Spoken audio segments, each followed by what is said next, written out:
All right, everyone, welcome back.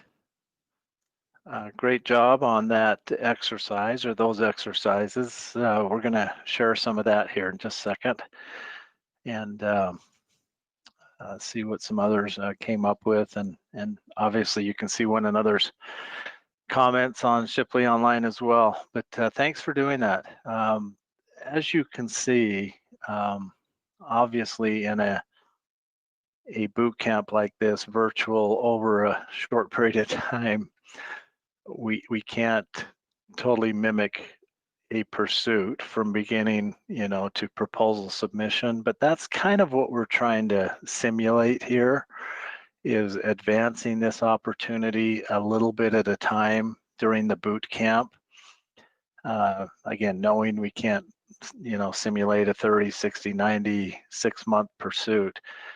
But there's going to be checkpoints along the way where we're going to pause, as a class together and see where we're at and check ourselves and then move on and keep qualifying and advancing through where we get to proposal submittal. So that's the goal. That's the vision of the boot camp.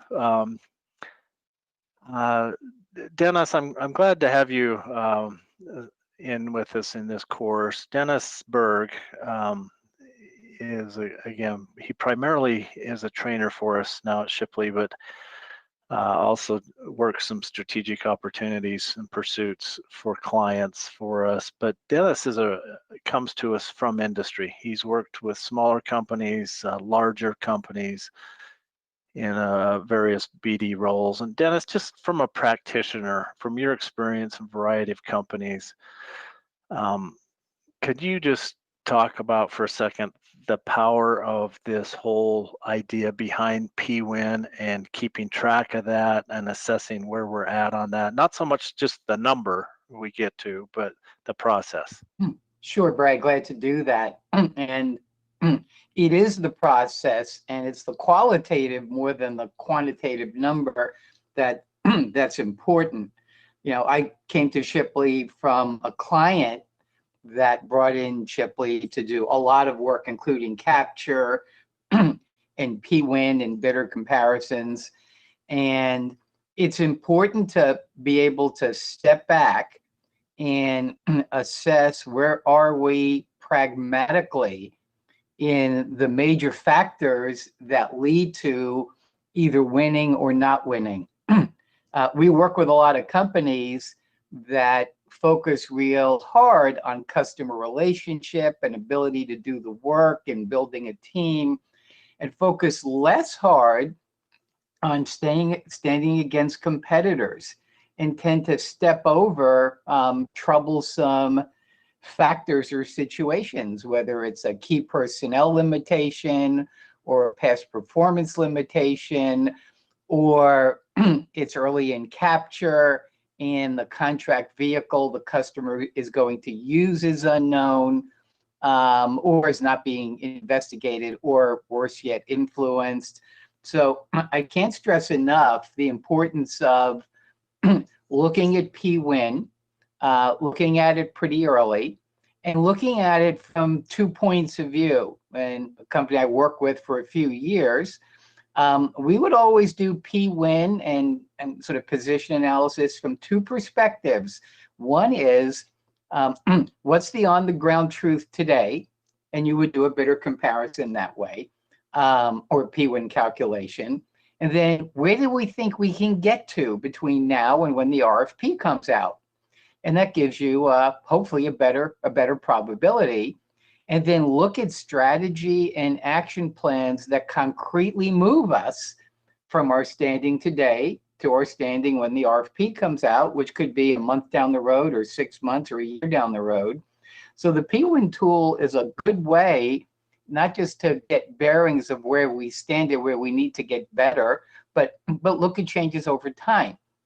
And I can tell you that some companies, and I'll give it back to Brad and Kelson in a moment, if the executive level does not see movement to improve the PWIN, it says the investment dollars are really not getting the company or the team in a better position And it may be time to, at the next decision gate, whether it's preliminary bid decision or the final bid validation decision, to pull the plug because the P-win's not high enough. It's not a good investment.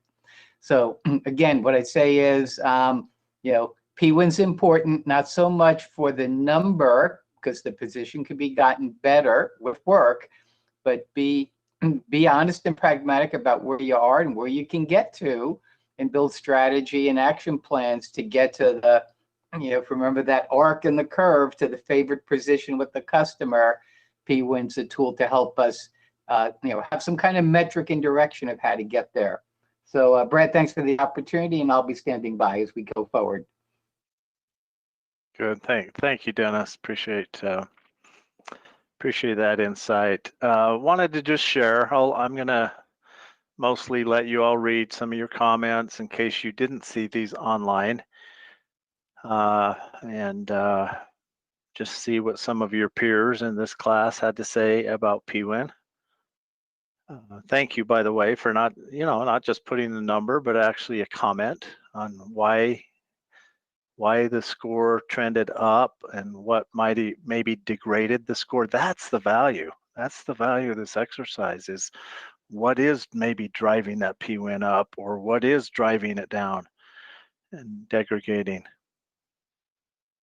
So thanks, Jen, for this. And if any of you have comments as I'm showing these, feel free to jump in. In fact, I'm going to go ahead. I think I muted everyone to avoid background music. So Kelson, maybe I'm going to ask you to go ahead and unmute everyone. And if you'll mute on your end, then we won't have to on our end. All right, this was Morgan's. She submitted the calculator itself with some comments, but this was the calculator. She came at again a P-win of a 3.8, which is moderate. All right, we'd want to track that, and you can see the different scores here. The 4s are where we scored the highest possible. 2s are a little lagging. All right, to Jason, this was his calculator. Again, you can see where we scored the 4s and the 2s and the 3s, and seem to be doing okay. There's not a lot of 1s in the picture at this point. This is an interesting one, incumbency. Depending on how we define incumbency, we could actually call their legacy system an incumbent, perhaps, but we would just want to agree as a team on that. Dwight came up with a 2.25 rating and some guidance here. As a team, we need to quickly develop plans to increase awareness of us. We just got to keep the communication going. Mahavir, not real familiar with our solution. Strong competitors. These drove the score down. Got to try to influence that RFP if we can. Laura, her P-win score. Again, customer's a little unfamiliar with us, especially Jen in her new role. Nice action item by Laura, thank you. In the meantime, I'd get a hold of Miss Vision, thanking her for meeting with me at the conference. Good. Margaret, we've got to overcome their indifference about us and figure out what's unique. Yep. Okay, any other comments or thoughts about going through that P-win exercise? Anybody want to comment on how they found that? Helpful, difficult? It's something we can do. You know, to as Dennis said, track our progress. That's what leadership wants. That's what management wants. Okay, the other exercise we ask you to do while we're on break there for a bit is take a look at that video, and let's. I'm going to try and click in right into your comments there, and I'm going to not read these verbatim, but let you take a peek at what some of your peers commented after watching that video. This is intriguing. The first sentence of Morgan's. Our ability to successfully sell in today's market begins long before we even know about the opportunity. Yep. I think there's a comment in there about, you know, often we lose on an opportunity and we didn't even know we were in the game.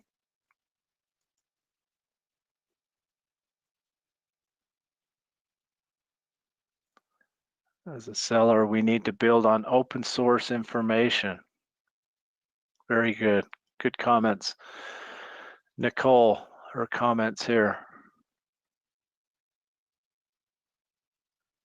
We've got to find new ways to break the ice. Yeah, big challenge right now. Best way I've found is to get to know the buyer, the customer on a personal level. Approach them with questions about their pain points, what keeps them up at night. No hard pressure sales.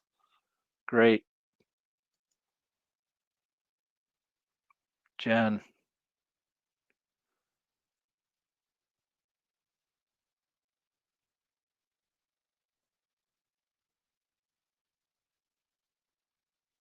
Interesting about all the task orders, and great comment.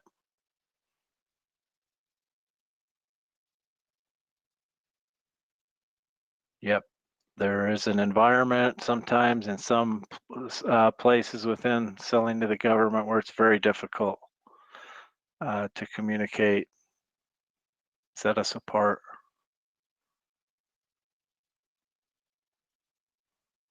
Today's market sellers need to be hyper aware of themselves and their customer. Infinite amounts of information. Okay, thank you. Thank you all for doing that and participating in that.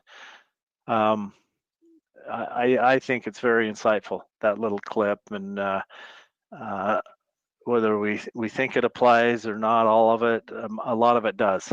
You know, it's just we're in a information-rich selling environment. These are just a couple of summary points, and you all hit pretty much on them in your comments. Lots more data now than there used to be. Buyers are better informed. Agencies, customers can be 50-60% into their cycle before we are even engaged or aware. This is a big deal, you know, how we sell, how we function as business developers is getting to where it's almost as important as what we're selling. You know, people buy from people. And so how we go about it, how we think, how we talk, how we interact is a big deal to competing and winning and setting us apart. Okay, this second segment of our first part of the boot camp capture, we want to go through these areas. We talked about identifying the opportunity in that first lesson and the importance of that, those decision gates. Let's now get into the customer, the competitor, and this internal assessment. All right, so there's three areas of the opportunity that we're drilling into as part of our capture responsibility. Once we've done that, or as soon as we've got enough information that it makes sense, then we do what we'll show you as a bidder comparison to identify our strengths and weaknesses and potential gaps. but we can't really do that until we've gone through these phases of assessing the customer and the competitor. So again, thinking through this roadmap, this is where we're at. You know, we've talked a lot about that. We're now going to drill into the customer a little more, decision makers, their hot buttons. We still don't know the requirements. You know, there's no RFP out, but this just illustrates, this graphic here, what a complex, sometimes long acquisition trail this is to do work and sell to, especially the federal government. You know, they start here with program requests to agencies, agency strategies, and eventually they wind down, you know, over here and go through the budget hearings and markups and floor votes, conferences, and you know, the year begins. So there's this presidential budgeting cycle that leads to this congressional budgeting. It's long, you know, and the big dollar long-term opportunities fight through that. There's alternatives, however. For example, I'm not going to go into this. This is kind of a side topic, but there are coming to the forefront some alternative acquisition methods that the federal government is using, and one of them is OTA, other transaction authorities. And so you can see what they are here. They're not standard procurements. They're generally not subject to the FAR and all of the federal requirements and so forth. Comes in a variety of forms, could be for research and prototype, a lot of them are. Each military service has authority to execute up to 500 million, but they can do more than one, so it can get much larger than that. No limit to the number dollar value of OTs that the DoD may execute and aggregate. So something to keep an eye on, if especially if you're bidding into the DoD as an alternative acquisition method that's growing in popularity. Other sources of customer and program intelligence, you know, staff from agencies, a lot of our companies, we see this, a lot of your companies hire people out of government or out of industry to help with capture and pursuits. Industry journals, studies, articles can provide us some information. Briefings and websites are a great source. Budget testimony, sometimes things come out of that are very informative to us when assessing programs and customer. FOIA requests, the Freedom of Information Act. We can actually request prior proposals on bids. If there's a major recompete coming up, with enough advance notice, we could request copies of the prior proposals that were submitted for that. Purchasing history on existing contracts can give us an idea of what to expect cost-wise, what type of contract it is. Prior bid debriefings. We're going to talk during the boot camp about lessons learned. How many of us actually go back to lessons learned, either debriefings we've had with the customer or debriefings that we've done internally and called upon those and paid attention to that? Very important. So for example, if we think of the case study, and again, it's fictitious, but it's a commission that's under the umbrella of FEMA. Even just going to the FEMA website and clicking around a little bit, you know, we can find things out. Here they post their strategic plan, their 4-year strategic plan, with all kinds of details about where they're headed, what their strategic goals are, objectives. Would we want to know this on the case study? They're seeking for new technology and possible digital transformation, new CRM system. Okay, if we're going to build a relationship, if we're going to respond with a proposal, we probably want to understand what's going on with their strategic plan. They're trying to build a culture of preparedness. How is our CRM solution going to fit within that? They're trying to reduce complexity of FEMA. So some of your questions first thing this morning were, do you want this system to interact with other systems? If so, which ones? Fantastic question. Gets to the heart of part of their strategic plan. So just a website can be a tremendous resource for us. And then, of course, who are the decision makers? Who are the stakeholders, influencers, the schedule, budget, requirements? Is it multiple award, single award? All of these things come into play. Who should be gathering it? Well, we might have a team, but it really is the capture manager that should be looking to understand the customer and the program detail. The buying cycle. Even though I showed you that long and windy trail of federal government acquisition, let's simplify that. Let's just drop it down to the very basics. And for those of us that are maybe selling more business to business, and not so much into the long, arduous federal cycle, there's certain steps that any organization takes when it comes to a buying cycle. There's a pain or a problem. They identify and define the need. They get approval to start exploring solutions.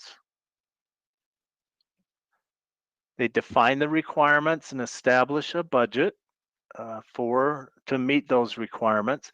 They begin reaching out. They might put out an RFI, a request for information. They might jump to a draft RFP, whatever it is, and then they put out eventually, often, a formal solicitation. Might even be informal in some cases. They review the offers that they receive, they negotiate, and they award. So a question is, where can we most influence the customer, and where does our influence usually end? So let me just ask you in your chat windows, at what step does our ability to influence, or in some way the outcome, where does that usually end in this buying cycle? Which step?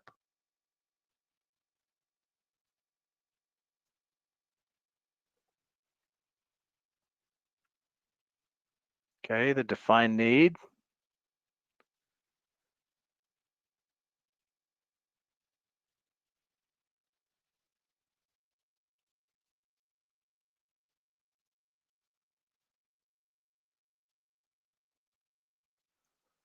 Okay, a lot of right in here, step 4, step 6. Many times we can still have perhaps some influence when they're in the mode of defining the requirements and establishing a budget. They may reach out to us. ESG might reach out to us and ask for comment on certain functionality and pricing here, and we might be able to respond to them and get them and shape that request. So somewhere in here, yes, our influence, but absolutely here after step 6. Once a formal solicitation is out there from the government, then our ability to really define and shape requirements pretty much goes away. But up until then, we shouldn't be too shy about communicating and trying to build that business case. What about identifying decision makers and their roles? It's a key part of capture management and capture planning.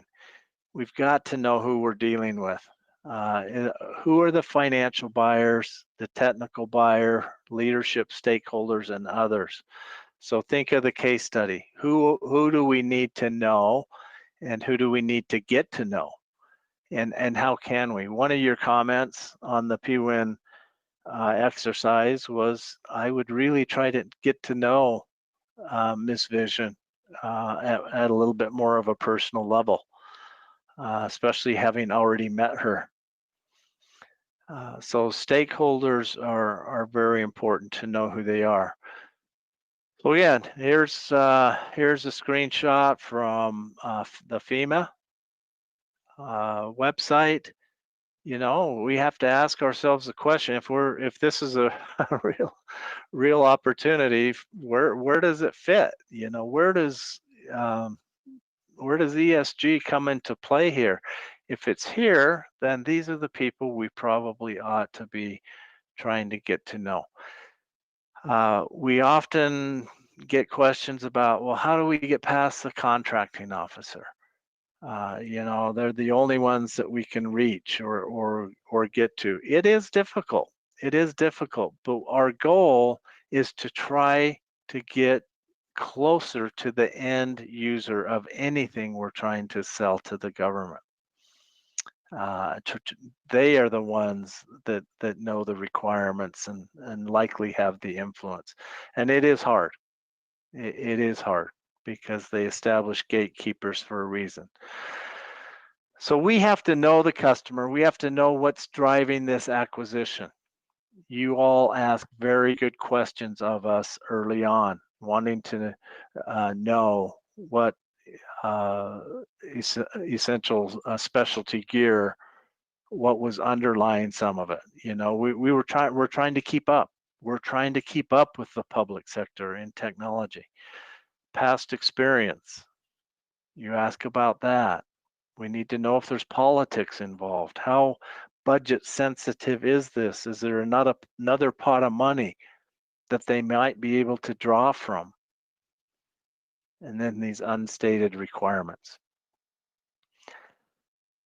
The other part of knowing the customer is understanding the evaluation process. Sometimes we take this for granted and we think, well, the customer is just going to receive proposals, they'll review them, and that'll be that. We should do our homework to try to learn how our customers are going to go about the evaluation process. What mechanisms are they going to use?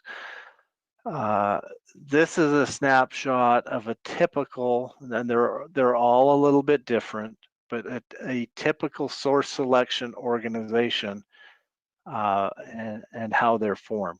So with most federal government acquisition, there's a source selection authority.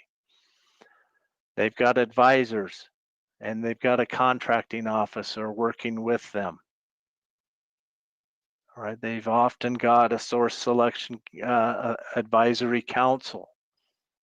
And then they have, these are the evaluation factors that we're going to be judged on. You'll see those in most federal government RFPs. They give us the evaluation factors, and there's usually individuals associated with those.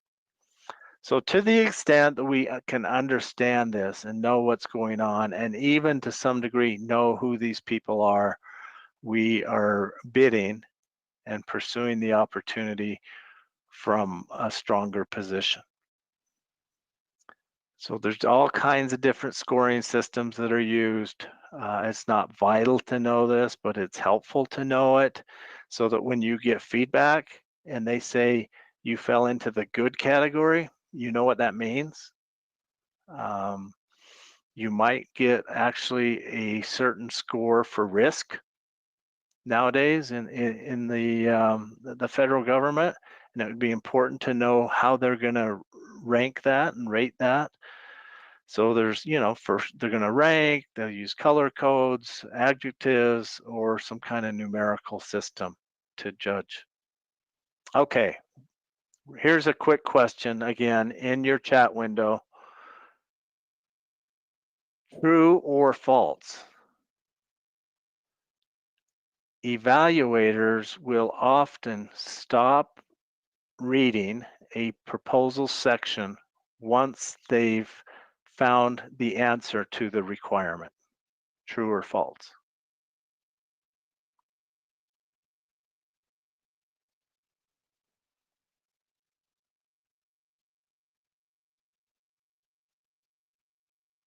Wow. Okay, we have mostly true and we have a couple of false. Does anyone want to defend the evaluator and say that it's not always true that they stop when they find the response based on your experience? We got a hand up. Let's see, who is that? Go ahead.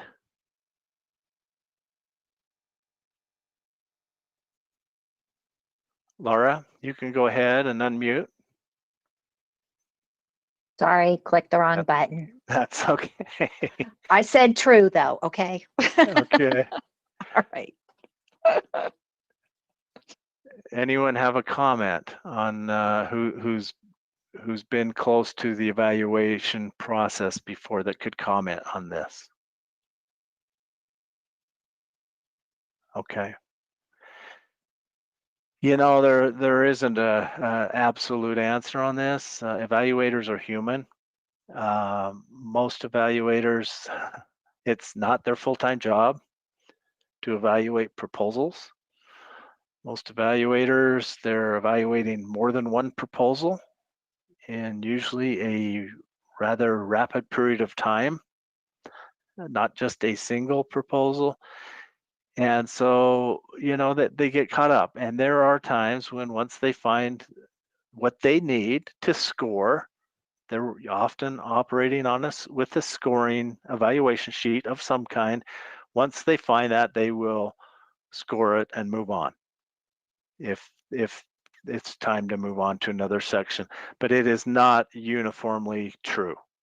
They don't always just stop and move on. So it was kind of a trick question.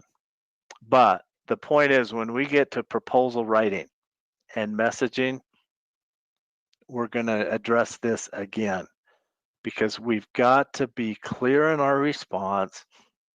We've got to get our response to the requirement as close to the front of that section of the proposal as possible. We can't be burying key answers to requirements in the middle of paragraphs or in the middle of a table somewhere.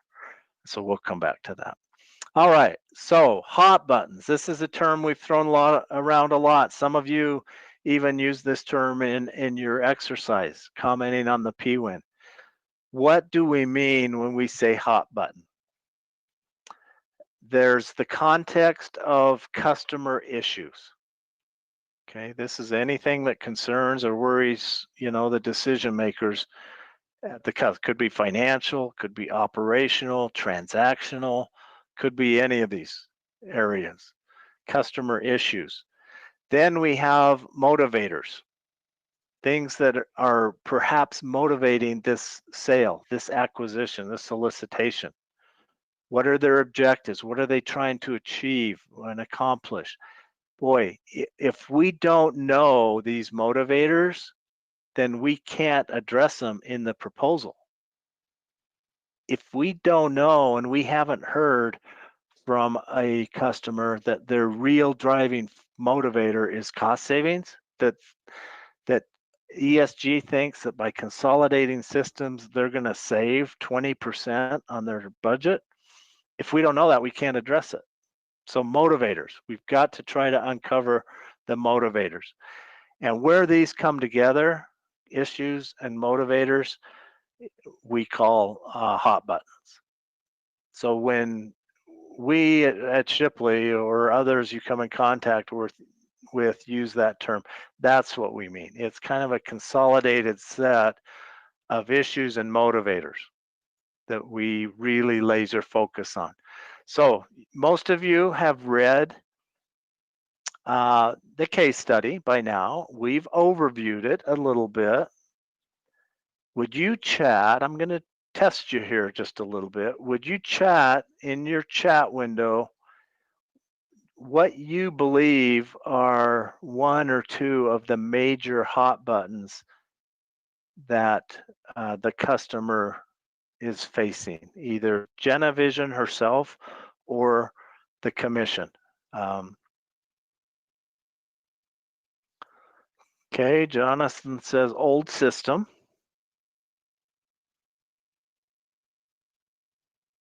That is a fact. Too slow, Morgan. Okay, that's a valid issue. That's too slow. Okay, too clanky. They need something that's easier.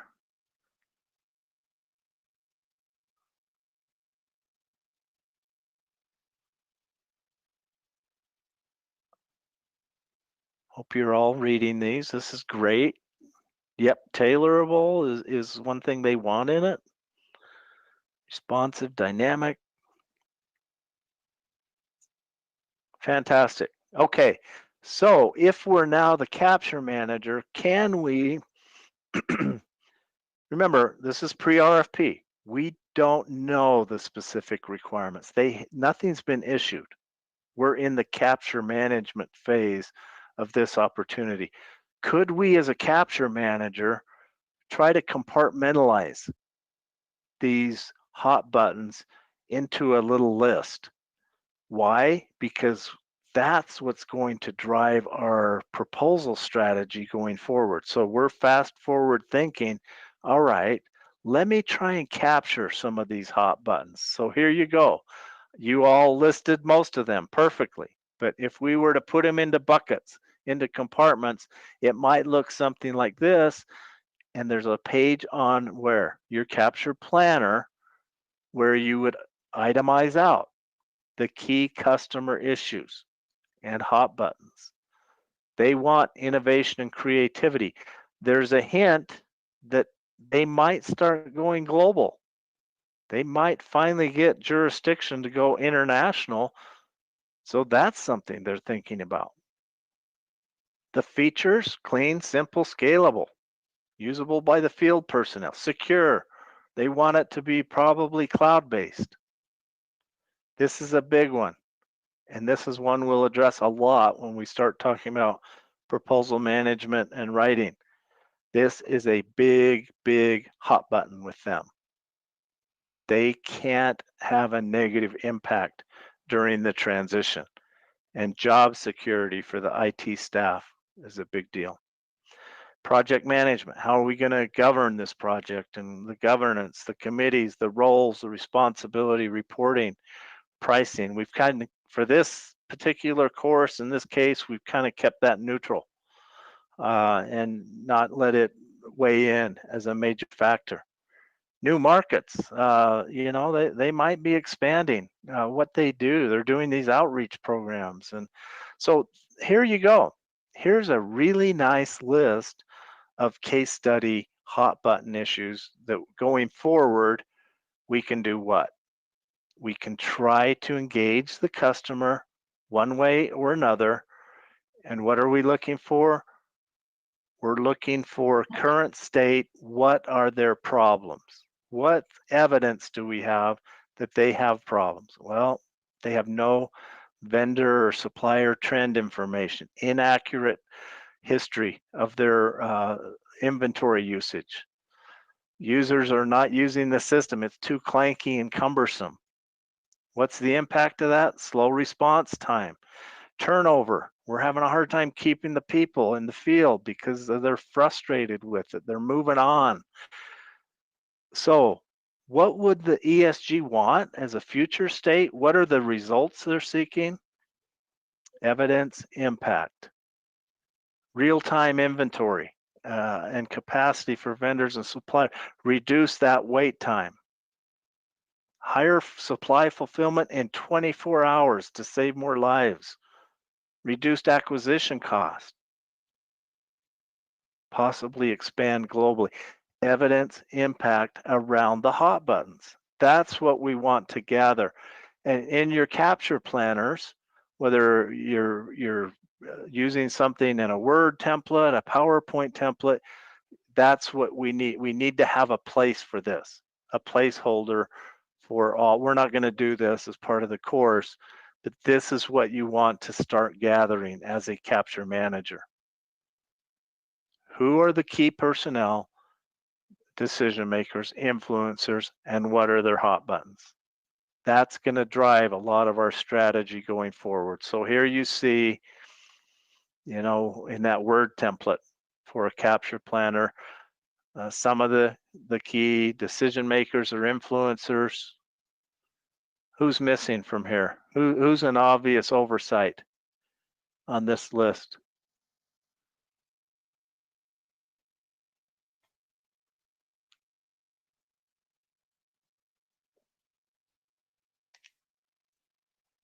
Yeah.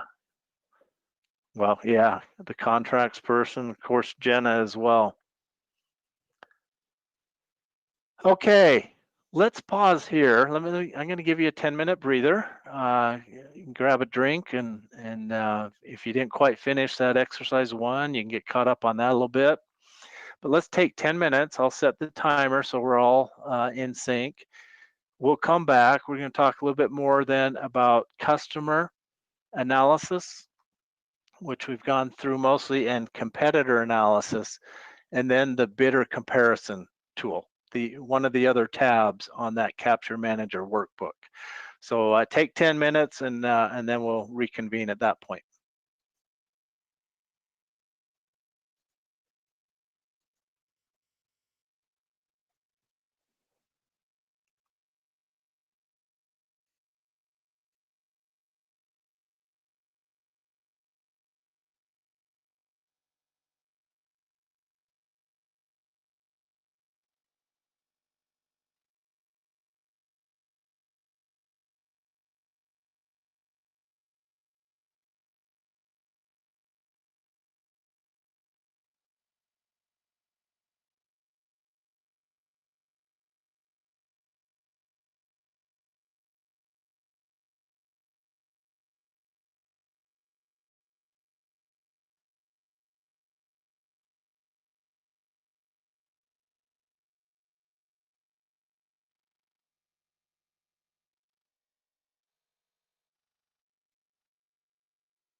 Okay, welcome back, everyone. Who wants to take a shot at filling in the blanks here? Had a chance to look at that for a few minutes. What do you think? Those of you that have been doing this for a while. When we're in the capture phase and we're engaging with customers, hopefully, our solution has no inherent value unless it what or what? Ah, Carter, reduces cost, increases revenue. Okay, I'll buy that. Anyone else? Dwight, solves a problem, saves time, saves money.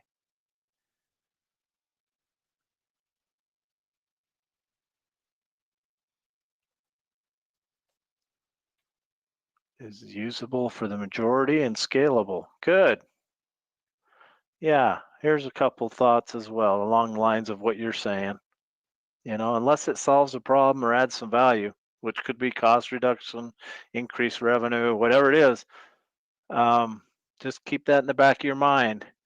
Some of us, you know, over at some points we work for organizations that it's all about them, and because they are XYZ corporation, they think that's enough to win. And they don't spend enough time with the customer or in their bidding process to really ever come forward and say how they're going to solve the problem or how they're going to add value. So just a little thought for us to keep in mind. Okay, we've talked about assessing the customer. Let's talk about competitors for a minute, a little bit more. We've got to try as best we can to know who they are, and I get it. We don't always know. There's new players all the time.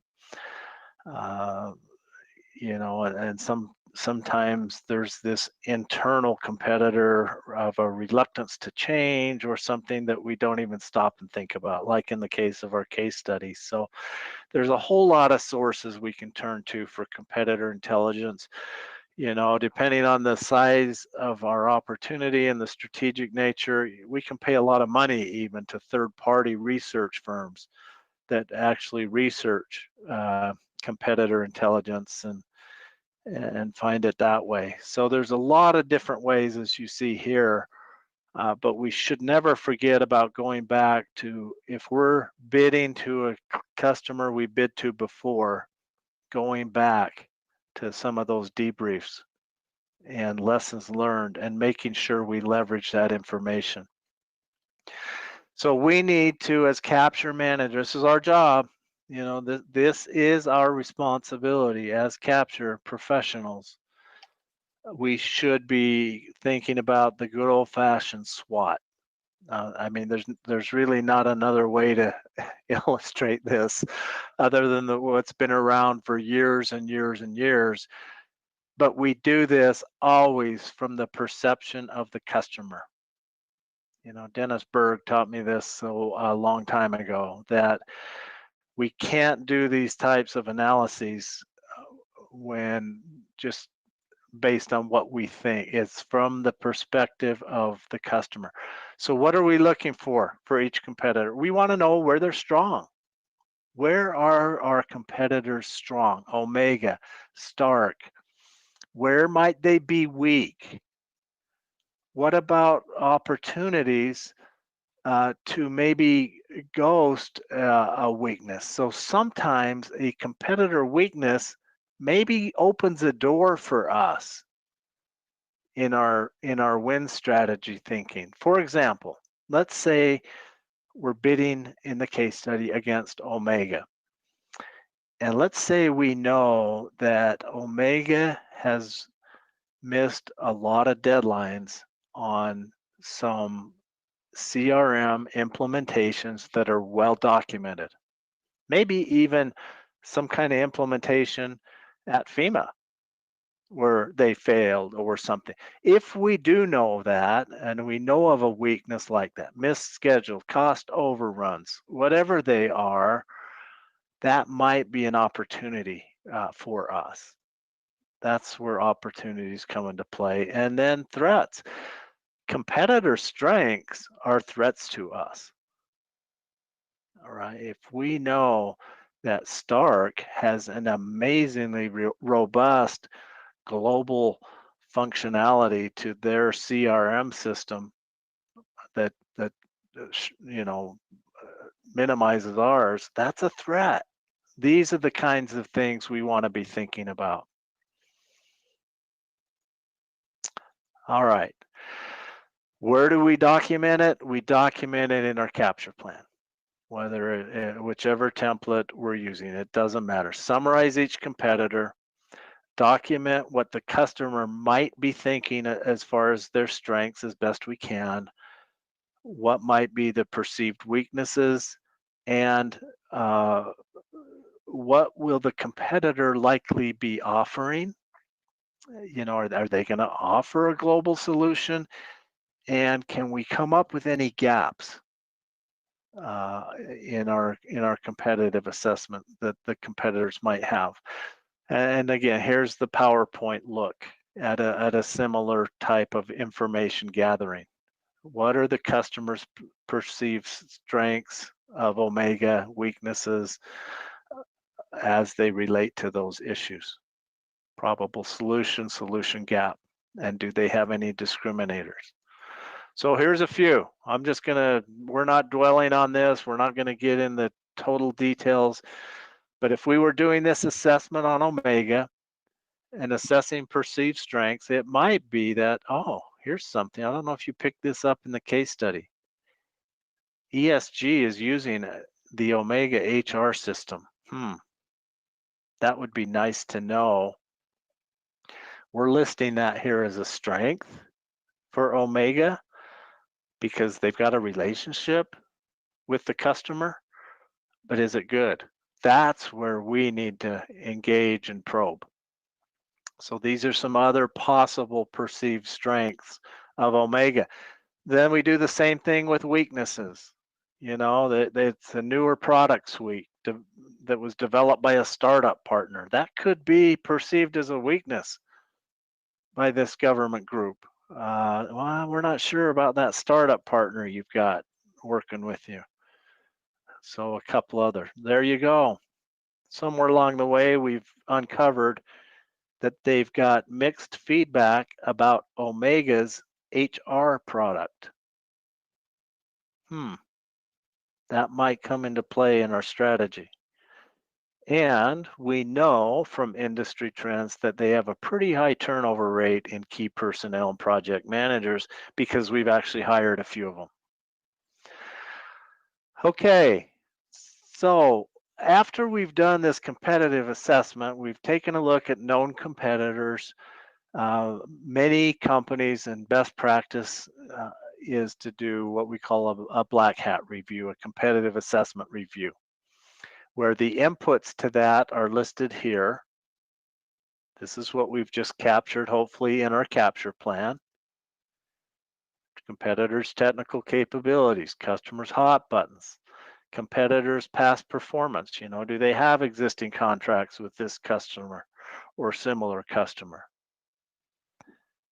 We hold an assessment, and we really take a deep look into each of these competitors to find out where they stand as perceived by the customer.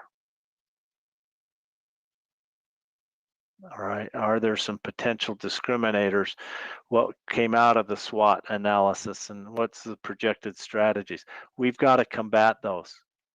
All right, and we need to know where Vibrant, where we're going to be different and better than the other competitors, and we've got to advance that forward in our strategy going forward. So, quick question to you all. Given what we do know in reading or talking through this case study, if you were the capture manager at this point, you were in charge of this opportunity, would you recommend that we proceed? Yes or no in your chat?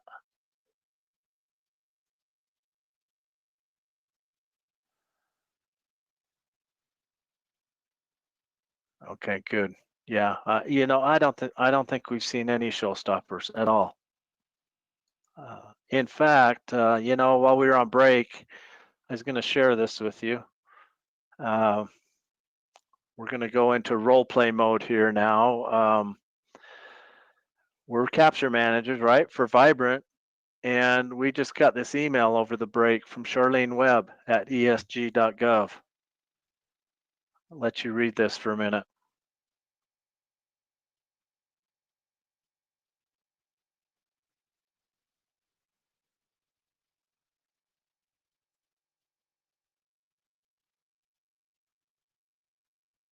Okay, this is those rumblings we heard about, the potential to move outside of the U.S.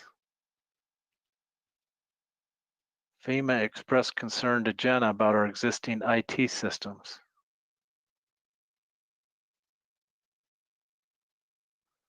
I seem to remember that Vibrant may have an international presence and some clients in the public sector that use your CRM-related products and services.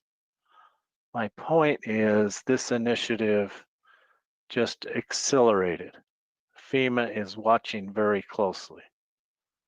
Can you confirm your capabilities and experience outside the US? Any specific examples? Okay.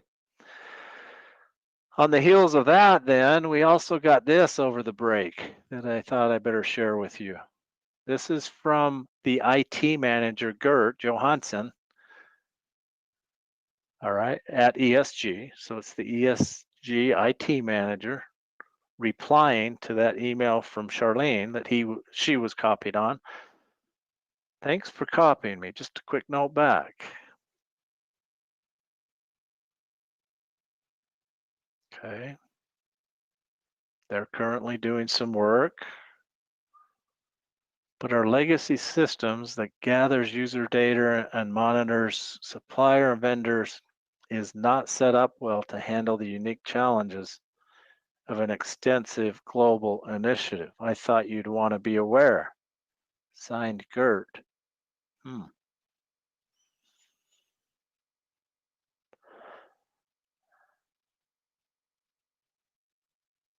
Okay, there's Gert's message.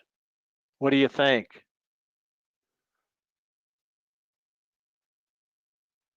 Has this had any impact, or will this influence you as a capture manager one way or the other? Rhetorical question, you don't have to answer, but think about PWIN and what that might mean to us. So we assess the customer, we assess our competitors, we need to do the same thing internally. We have to assess our own internal capabilities and our solutions and start to build a business case for why us. Why would ESG want to buy from us? And what really are our discriminators? So we've done that competitive assessment. Now let's take a look internally at us. This is part of that PWIN pyramid we talked about. Know the customer, assess the competitor, assess our own capability, and see where we're at as an organization. And again, it's all about perception. If the customer's looking at us, you know, as a carrot, what are they thinking? You know, what's our capability? What's our strength? We've got to know that. We can't go on just guesswork.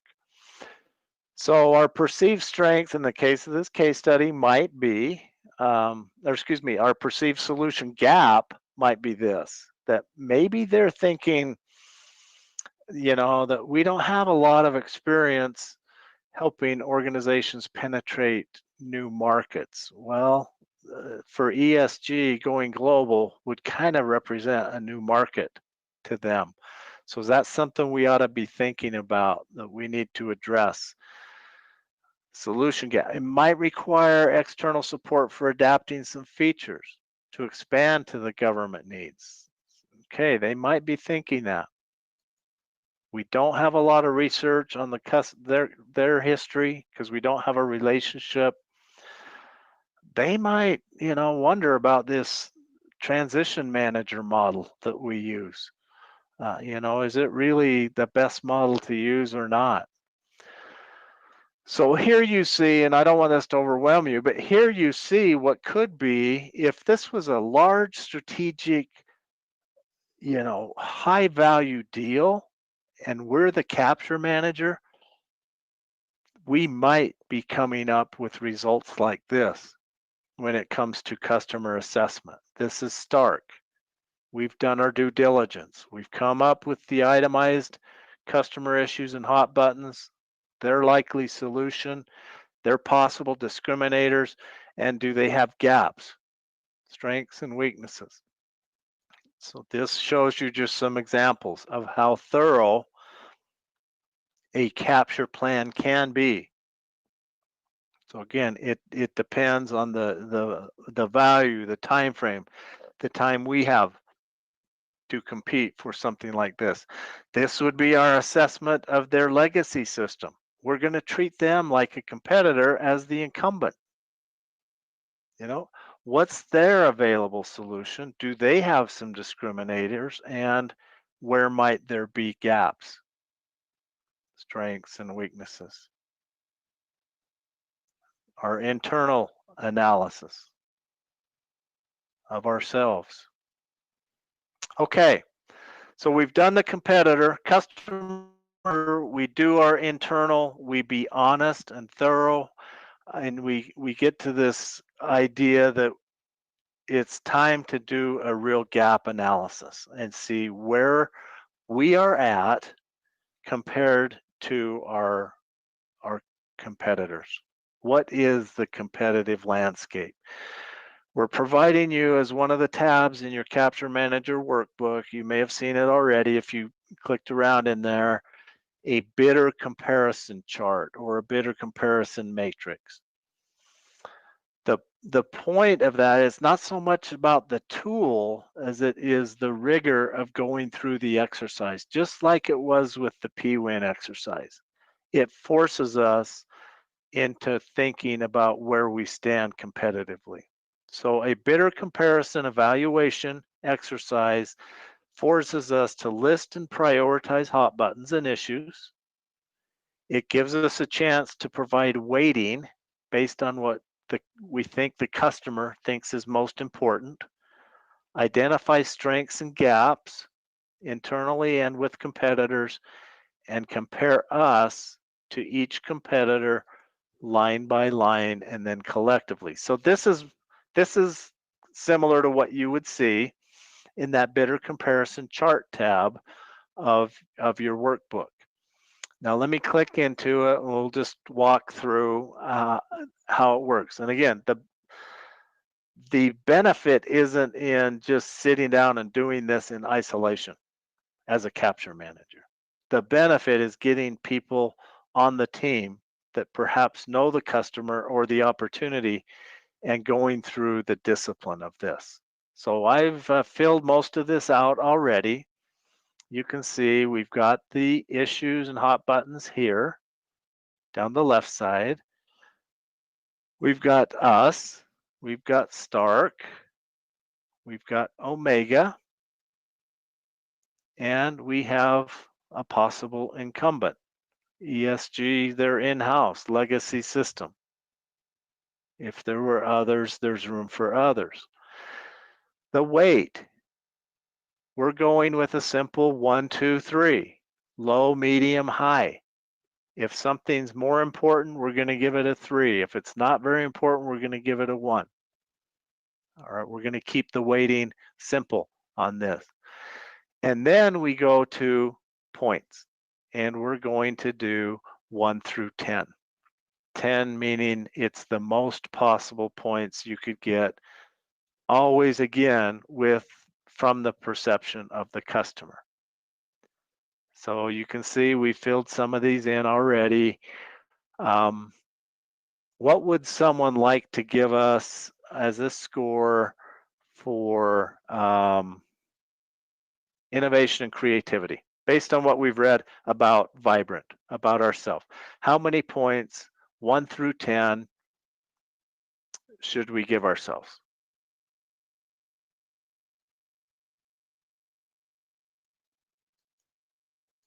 Okay, we'll go with the first several. All right, and then it takes the points times the weight and gives us a score.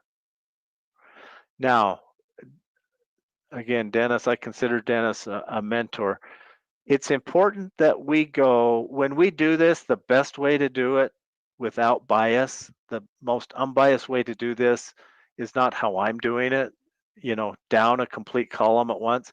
It's to go item by item all the way across the competitors. So you would take innovation and creativity and you would go through and you would score each competitor on that. Then you would go international experience, each competitor, as opposed to going vertically down. This gives you a fair, immediate comparison, hot button by hot button, or requirement by requirement of each competitor. The other way, you tend to force rank yourself against the other people. So that's just a hint. Go horizontal, not vertical like I'm doing. So international experience, any thoughts on a number? Carries a 2 weight.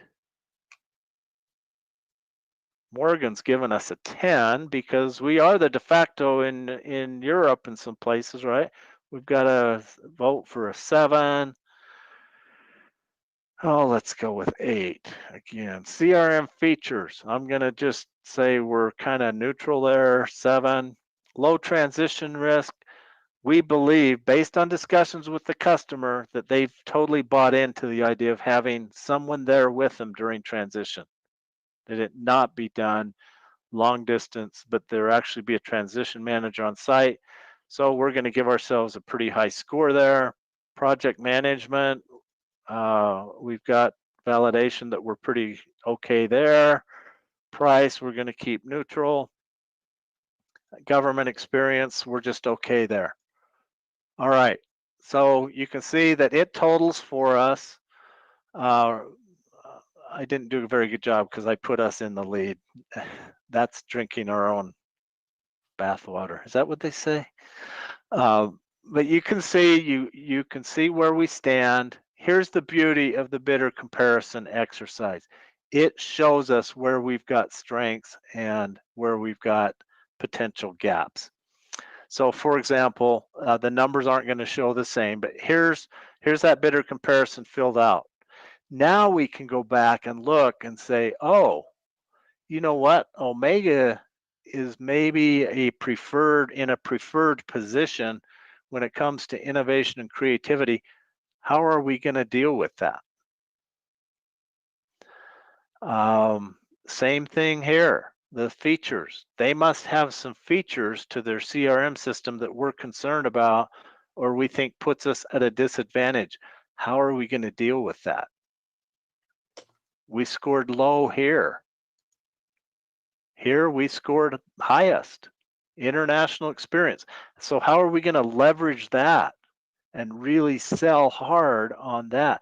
Low transition risk. Look at that gap between us and all the competitors except the in-house legacy. How can we really leverage that? So you can see the value of this comes in the final analysis of where we stand compared to competitors. So if we use this bidder comparison method, if we use the good old-fashioned SWOT, we can then identify discriminators, meaning where are we different and better? We can analyze our solution compared to every one of the competitors. It forces us to challenge assumption, build consensus with our team on what we really ought to laser focus on when it comes to messaging, and that bidder comparison really can become the basis of SWOT or vice versa. All right, they work together. So we've used this term discriminator a lot. Let me try and show you what we mean by that, so we're all speaking the same language. There's 3 elements to a bid. there's customer needs, there's competitor capabilities, and there's our capabilities, Vibrant. All right. And where those come together in the middle, where we can provide a solution that's equal to the competitor, it meets the customer need, it's pretty neutral. We don't have an advantage there.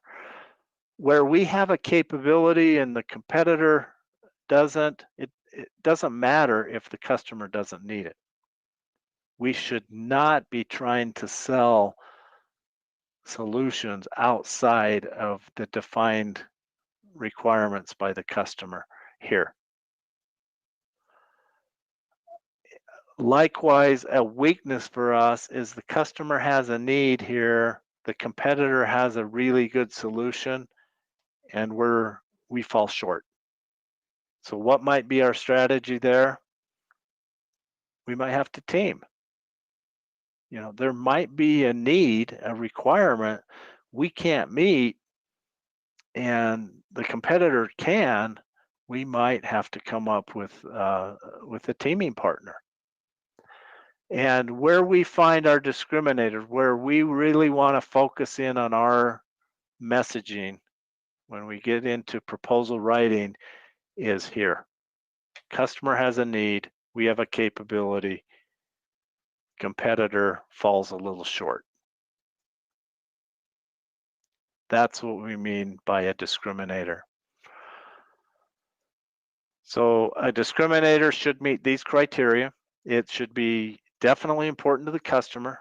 It should provide a little bit of uniqueness, something unique, if possible.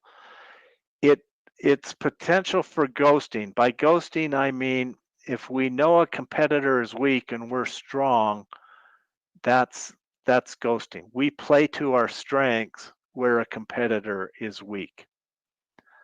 It can definitely guide our proposal messaging and strategy. And again, it should be different than at least one competitor. So those are some criteria for what we call discriminators. Any comments or thoughts? Dennis, anything you'd add to bidder comparison at this point before we give an assignment?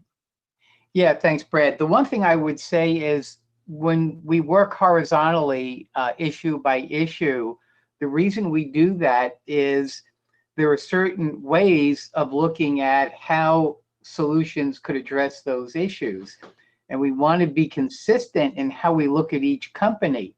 So for example, if we say, hey, we have strong R&D on a particular facet that addresses an issue, well, we should consider every competitor from the same perspective. Well, what about their R&D? So it gives that consistency of how we look at each company by doing each one side by side on the same issue, and gives us a fuller consideration of the different ways of addressing that issue, and then stack the companies or score them, you know, in a consistent way relative to each other. Thanks for that, Brad. Great. Jonathan, you have your hand up. You want to go ahead and unmute? Sure, thanks. Can you hear me? Yes. All right, good. Just two things come to mind. I know obviously you going through to simplifying the process, it obviously takes more than 5 minutes, but I would think that you can get really bogged down in this process because how many bidder, you know, how many different competitors are you going to go into? And then there's your process has to be like we were saying, consistent, because either consistent or being inconsistent if your whole comparison is flawed from your knowledge of the other companies to maybe your own capabilities, then essentially the whole thing might be a waste of time. Great, great comment, you know, and it gets to the, we'll talk about this more in proposals too, but garbage in, garbage out, you know, and we want to avoid what Jonathan said. We want to avoid this being overly complex and in the weeds to where it becomes counterproductive. and we've got to make sure it's unbiased and we're using good information. So let me just share with you a real life experience with this. Well, the tool and the concept. A few years back, the U.S. Air Force was putting out, they were looking for a place to put the Cyber Command for the Air Force. At the time, they were wanting to have one central location for the Air Force Cyber Command. And so they were looking at locations in the U.S. That they thought would be good, and they opened that up for bid. Well, Utah thought, because of our Hill Air Force Base here, which is, we think, one of the best run bases in the country, we thought, what a great place to put the Cyber Command on Falcon Hill next to Hill Air Force Base. So the state of Utah actually engaged Shipley to help them on the proposal to the Air Force to bring the Cyber Command to Utah. And one of the earliest things we did, because the Air Force very early, pre-formal solicitation, put out the criteria, education levels, transportation systems, proximity to airports, and so there was this list of issues or requirements to even be in the game. So we got together with the state over a period of 3 days. The economic development people, the education person, the transportation person, and we went through this exercise. And boy, it sometimes it got heated. That someone said, "Well, we've got the best transportation," and someone else would challenge and say, "No, we don't." And at the end of the day, though, we came out with discriminators that we felt were really, truly unbiased and solid, and help shape our bid. So it works, but Jonathan, those are great warnings to us to not get too bogged down in the detail, keep it at the strategic level, and make sure the information is good. So thank you. I appreciate that. Ultimately, by the way, the Cyber Command, they split it up. So they didn't pick one single place to make a home for the Cyber Command. They spread it around, different aspects of it around the country. Other comments on this competitor assessment and this idea of trying to identify discriminators? Brad, one last thought from Dennis in response to Jonathan's observation is, while the spreadsheet can be extended to a large number of bidders, we'd say keep it to the top 4 or 6, the most serious competitors. This could become overwhelming if we try to apply it to every possible bidder. So do some pre-screening first before you go into the depth of the tool. Good point. Thank you. All right, it's your turn. On the break, we'll put the timer on. We'll give you the full hour. In your materials, you will find there is a competitor packet. There's also an internal assessment packet, which gives you a real good look at where we've done our self-assessment homework. We've done some competitor assessment homework for you. I also, if you haven't already, I invite you to read the other parts of the case study that actually talk about some meetings we've been able to hold, demos maybe we've been able to conduct. It rounds out some of the capture activity that's been going on. But I invite you then to look at the competitor packet, the internal assessment packet, go into the bidder comparison chart, and just experience it. Just based on what you read and what we've talked about, take a shot at it. List the key customer issues down the left side, assign them a weighting that you think makes sense, and then go ahead and one by one of the hot buttons by hot button, go across and see what you come out with. If you're working an opportunity and you know what some of those hot button issues are and you want to do this for a real deal, that is totally fine too.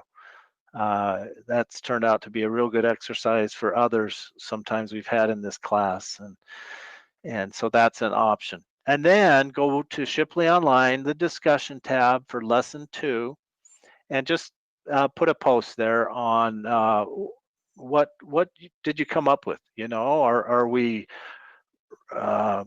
brutally behind here where we've got some real serious gaps?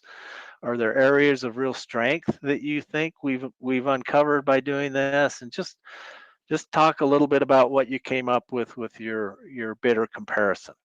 And then if you have time, go back into your PWin calculator, think through that email exchange we had with Charlene and Gert, and is there anything that you would, after reading the competitor packet and our internal set, is there anything that has altered the PWin that you would take another look at that? And then if you'd like, if you have time, there is a discussion on the capture guide topic in our discussion tab. If you want to read through a topic and comment on it, that's available to you as well. So that should keep you busy for the break. So we'll give you the next hour and we'll reconvene in 1 hour. And I'll pull up on the screen a few of your comments about the bidder comparison. Enjoy your break and the exercise.